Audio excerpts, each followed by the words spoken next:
ભરૂચના ward number 10 માં કોંગ્રેસના 4 ઉમેદવારો સામે પોલીસ ફરિયાદ થતા રાજકીય માહોલ તંગ બન્યો છે। ભરૂચમાં સ્થાનિક સ્વરાજની ચૂંટણીના માહોલ વચ્ચે વોર્ડ નંબર 10 માં રાજકીય તણાવ ચરમસીમાએ પહોંચ્યો છે।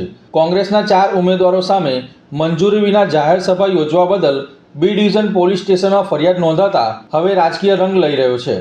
મળતી માહિતી મુજબ લાલ બજાર વિસ્તારમાં તારીખ 17ના રોજ જાહેર રોડ પર પૂર્વ પરવાનગી વિના જ સભા યોજાઈ હતી, જેમાં રાત્રે 12 વાગ્યા સુધી લાઉડ સ્પીકરનો ઉપયોગ કરવામાં આવ્યો હતો।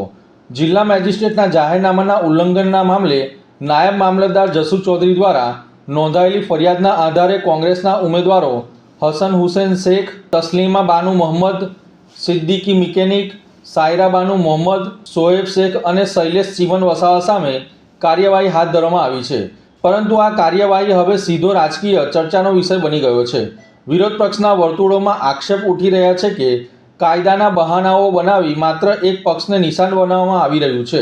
નિયમોનો અમલ જો સાચે જ કરવો હોય તો સૌ માટે સમાન હોવો જોઈએ, એવો સવાલ લોકોમાં ઉઠી રહ્યો છે। આ સાથે સત્તા પક્ષ પર પણ કટાક્ષ કરવામાં આવી રહ્યા છે। વર્ષો સુધી શહેરની મૂળભૂત સુવિધાઓ, રસ્તા, પાણી, ગટર અને સફાઈ આપવામાં નિષ્ફળ રહેલા શાસકો હવે વિકાસના મુદ્દા પરથી ધ્યાન ભટકાવવા માટે આવી કાર્યવાહીનો સહારો લઈ રહ્યા છે।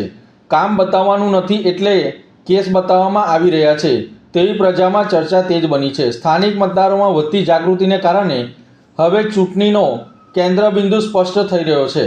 વિકાસ સામે રાજકીય ખેલ પ્રજા હવે સીધો સવાલ પૂછે છે, 5 વર્ષમાં શું મળ્યું? ચૂંટણીના આ નિર્ણાયક તબક્કે ભરૂચમાં રાજકીય ઘર્ષણ વધુ તેજ બનવાની સંભાવનાઓ વ્યક્ત થઈ રહી છે। એક બાજુ કાયદાકીય કાર્યવાહી તો બીજી બાજુ તેને રાજકીય દબાણ તરીકે જોવાની માનસિકતા પણ વધી રહી છે।